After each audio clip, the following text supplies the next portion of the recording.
चश्मी तस्वुर। हयात मस्तार की 60 बहारें कैसे गुजर गए एहसास तक नहीं हुआ।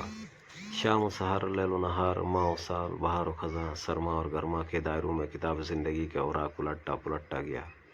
और आज नौबत यह आन पड़ी कि आँखों में बीनाई रही न गालों और बालों में रानाई, हाथों और बाजू में ताकत रही न टांगों में सक्कत, दिमागी सलाहियतें मफकूद तो कानों का चौकन्नापन अनका, हाथों में राशा सोचों पर पहरा दिल अफसुरदा बेकार गुर्दा और चेहरा चुरियों सद्दा। 38 साल, जी हाँ पूरे 38 साल गाँव के छोटे छोटे बच्चों की सेवा में गुजर गए। तमाम उम्र इस खुशफहमी में मुब्तला रहा कि मैं जौहरी हूँ, हीरों की तराश खराश के नाजुक काम पर मामूर हूँ, संग तराश हूँ जो पत्थरों को तराश खराश कर चलती फिरती मूर्तियों का रूप दे देता हूँ।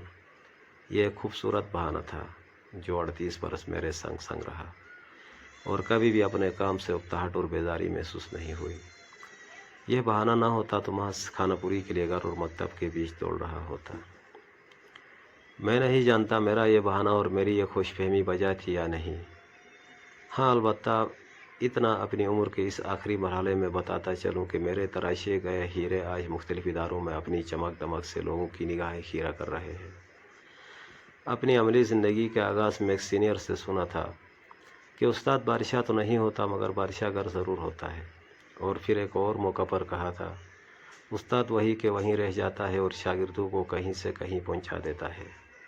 वाकई सच कहा था। मैं 7 स्केल में भर्ती हुआ था और 16 पर पहुँचते पहुँचते मुद्दत मुलाजमत जवाब दे गई थी।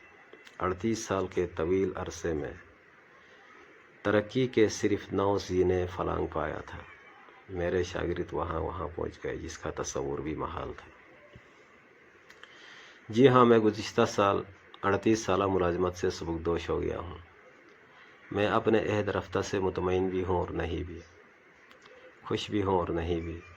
मेरा दिल कहता है तूने हक मुलाजमत अदा कर दिया, मन से सदा आती है तेरी पेशवराना ज़िंदगी में सुकम था, तूने हक अदा नहीं किया। फिर ये एक दूसरे को दलाइल से ज़ेर करने की तवतास में लग जाते हैं। दिल कहता है जब तू बीमार था इलाज के लिए अस्पताल गया, एक बेंच पर उदास बैठा हुआ था, तेरा कोई पुरसान हाल न था। इतनी शक्कत तो थी नहीं कि तू कतार में लगकर ज़रूरी कार्रवाई निपटा लेता। इतने में कोई तेरे कंधे पर अपना दस्त शफकत रख देता है।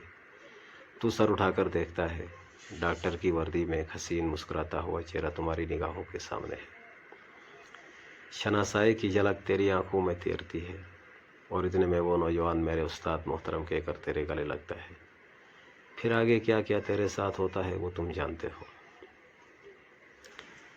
दिल सिलसिला कलाम आगे बढ़ाते हुए गोया होता है, अंजुम के बेटे को पुलिस पकड़ कर ले गई।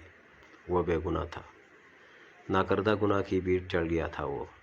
और जब तूने इंस्पेक्टर से बात की, सफाई दी, तो जानते हो क्या किया? उसने कहा था उस्ताद मोहतरम क्या ज़रूरत थी ज़हमत उठाने की, एक फ़ोन कॉल ही काफ़ी थी। ऐसे कई वाक़ात हैं जब तेरे ही तराशे गए हीरो ने तेरा सर फ़ख्र से बुलंद कर दिया है। दिल के दलाइल सुनकर इत्मीनान की एक लहर मेरे रगों पे में दौड़ने लगती है कि मन से आवाज़ आती है, ये भी तो याद करो कि जब तुम अपनी पिंचनी की फाइल बगल में दबाए जूतियाँ घसीट रहे थे, वो दुत्कार वो फटकार तू भूल गया? वहाँ पर भी तो तेरा ही तराशा हुआ कोई हीरा था। और फिर बैंक में क्या हुआ तेरे साथ? इत्मीनान और तसल्ली का दिया टिमटिमाने लगता है। मैं शशोपंज में मुब्तला होता हूँ कि कहीं न कहीं ज़रूर मैंने अपने पेशे से दगा की है। अगर वफा की होती तो मेरे हीरे मुझे दगा और जफा न देते। अब क्या कर सकता हूँ मैं? कुछ नहीं। मैं अपने वो माह साल कहाँ से लाऊं? जो शे अदम सुधार गई हो वजूद कैसे पा सकती है? शागिर्दों का अनमोल वक्त ज़ाया किया, इसकी तलाफ़ी कैसे मुमकिन है? हाँ एक तरीका है कि शब के आखिरी पहर अपने रब के हुजूर की लड़ा कर तो वो इस्तग़फ़ार करूँ, अपने शागिर्दों के हक़ में दुआए खैर करूँ। हो सकता है मेरी कमियों कोताहियों को माफ़ी मिल जाए।